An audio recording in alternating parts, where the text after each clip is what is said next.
Let's talk football. Let's do it. Yeah. I think it's good. The schedule came out, and there's a lot of games on there, and I have some games that I think you need to, that I separated in some categories. I know you have some games. So I have 3 categories, Connor, and I want to hear what you have, but these are mine. I have 3 games. One of them is going to be, you have to watch this game. It's a, you have to sit down and watch this game. The second one, I'm going to call it, you can casually watch it. Mm-hmm. And the third one, especially if you are some of my friends with children, you can have family time while this game is on. I don't know about you, but for me in football season, it's the ritual, right? Like football, when it's, and I all picked primetime games. When it's primetime football game, it's like, all right, we're having dinner early. We're sitting it down, everyone else, if you want to watch football with me, you can, or if not, you need to find an activity, because the TV is mine for the next 4.5 hours. My wife does not watch football with me as much. So I need to pick my games wisely where I get to have her watch football with me. Okay. So I hear you, Rutledge.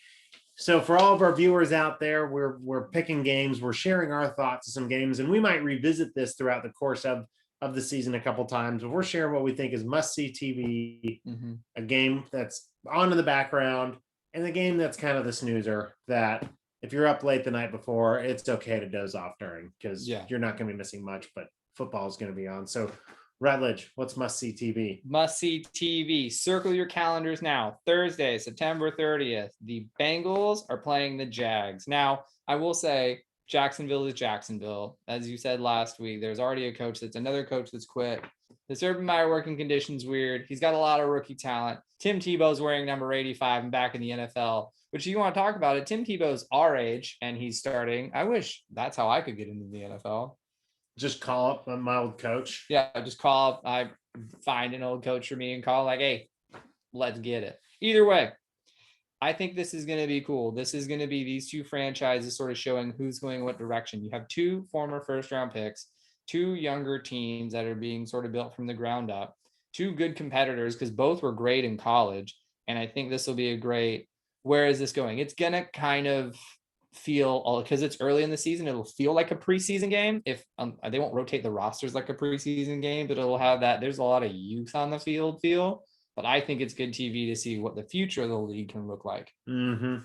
That'll be a ton of fun. You know what man, what a year it's been, Rutledge. You know what my must-see TV is? Week 1, Browns at Chiefs. Yeah. The Browns have turned me into a Browns supporter. I am really excited to see, if the Browns have taken the next step forward within their development, having a second year under Kevin Stefanski, and just all that talent that Cleveland has. But then also to see what's going on at Kansas City, right? A team like Kansas City, they'll usually start out pretty hot, but is the gap closing in the AFC? And if the gap is closing, is a team like Cleveland that actually might have some potential to do that? I think that's gonna be really interesting to see, and we're gonna look back at that game as big time within the AFC landscape. So that's my must-see TV. A dog pound, baby. They drafted well. They did exactly what they needed to do. So, and they didn't reach for Alabama offensive linemen like the Las Vegas Raiders. They did not. Speaking of the Raiders, and Vegas and their nightclub in the stadium and bottle service, I might go to a game this year. I kind of want to go. Just why not? Yeah, right? I'm closer to better flights now. You are. I fly out of Atlanta. Yeah, the flights aren't great from Orlando to Vegas. No, but out of Atlanta, they're great. Yeah. Next live show in Vegas. Yes. When we hit 50 YouTube. When we hit 50 YouTube subscribers, we will go to a Vegas game. When we will hit 100 YouTube subscribers, my wife will let me buy bottle service at a Vegas game. When we hit 200 YouTube subscribers, Connor's wife will let him buy bottle service at a Vegas game. Yes, yeah. So who's on in the background, Rutledge? Who's on in the background? Raiders Chargers Monday, October 4th. I'm a sucker for Monday Night Football, but in my opinion, that division, it's still Kansas City's division for them to lose. It is, these are 2 teams, John Gruden's still doing his things. Our BFF, Justin Herbert. Hey, Justin. Hi. But as it goes, this isn't a game you don't want to miss, but you don't want to be emotionally invested. And I say there are some, and we'll talk about that in the what to not watch. There are some that you turn on the football game and say, I'm going to watch this. I'm going to have it on, but not be invested. This is one that you're going to still see some good action. These are two good teams. We said all last season, if the Chargers are healthy, they'd be better. If the Chargers are healthy, they'd be better. We both said, if you took a new quarterback, who would it be? Justin Herbert, which is why we like him so much. So I think this is a great one to watch, and one that will, since it's in early October, when we get to the playoff picture, this will be circled on the schedules of who won or lost this one. But it's not in that moment you have to be invested. You just need to know what happened for the future. Mm-hmm. No, I think it's good. Some good thoughts. For me, the game that's on in the background, week 3, Jags versus Cardinals. That should be the first true test for Trevor Lawrence, assuming Aaron Rodgers doesn't go to Denver, although there's still some heat behind Aaron Rodgers to Denver potentially. I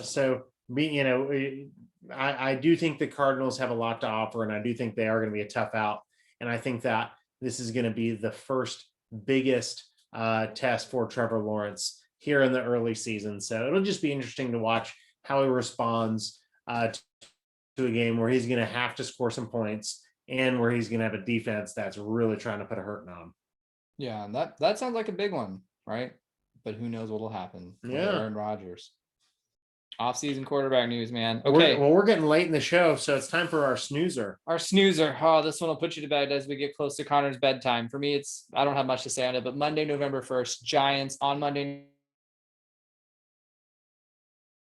A lot of hype around the football Giants. I'm not bought in on them. Yes, Kansas City showed some vulnerabilities last year, especially with their Super Bowl loss, but they still went to the Super Bowl. I think at this one, if you have kids, read them a bedtime story, have dinner and not have a good time. It's going to be a smack fest. Oh yeah. So we're still live, even though we might not seem live. Trust me, we're still live. The snoozer for me, week 1, and I tried to take some contrarian picks here. I think Panthers Jets is going to be a big old pillow fight. Oh, yeah. Everyone's going to try to hype that up as, Jets traded Sam Darnold, to the Panthers, and then you got Zach Wilson, and it's like, who's more popular, Zach Wilson or Zach Wilson's mom? And so you got all these like storylines that have nothing to do with football, and two teams that aren't all that great.